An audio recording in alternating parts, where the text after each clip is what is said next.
Alright, 5 minute forex trading.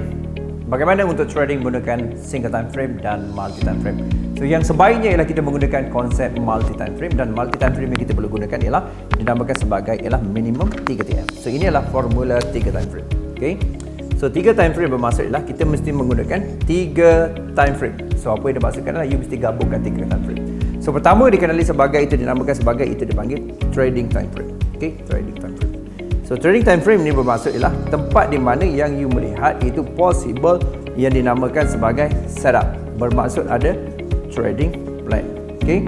So maksud ada trading plan. So maksudnya lah you tahu dalam trading time frame ni lah dipanggil trading time frame. Okay, trading time frame. Okay.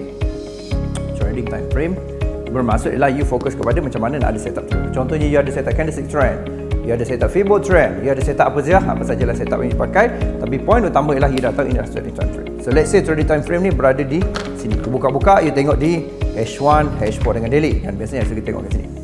So bila kita tengok kat sini, kita akan dapati ada beberapa time frame. Let's say kita letak itu pada H4. H4 you dapati ada satu setup. Setup tu maksud menunjukkan dia akan buy. Pada masa sama juga, bila you dah identify, so ini adalah yang dinamakan sebagai you punya trading time frame, right? Trading time frame, trading time frame. You kena faham ini adalah you punya trading time frame. So trading time frame ni syarat yang pertama ialah you kena tengok, step kedua ialah you kena pilih kepada iaitu bigger time frame. So maksudnya lah you kena tengok bigger atas dia. So inilah step yang pertama. Satu ialah you choose mana trading time frame, kedua ialah you tengok iaitu bigger time frame, iaitu daily kat sini adakah dinamakan sebagai navigation time frame. So yang kedua ialah navigation time frame. Okey, ini satu. Yang kedua ialah digunakan dinamakan sebagai navigation time frame. Okey. So selepas kita tengok adakah dia sama ke tidak. Kalau dia sama, bermaksud you kat sini valid untuk trading. Tapi adakah you boleh terus trade?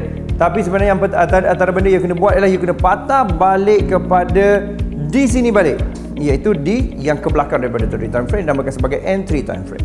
Okey, entry time frame. Okey, ETF iaitu di H1 adakah dia support atau tidak. So contohnya rupanya dalam keadaan ini dia tengah sell.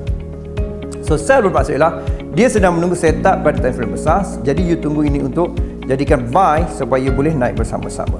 Sama-sama gunung didaki, sukacita kita menanti. So tengok kat sini, itu buy. Dan dia adalah sell. So mana kena sell, you kena tunggu buy. Kalau tunggu buy, adalah buy. So ini adalah konsep yang pertama. Okay? Konsep pertama ialah tengok ada navigation time frame, dia besar dia pada trading time frame, dan juga tengok kepada entry time frame. Tengok sama.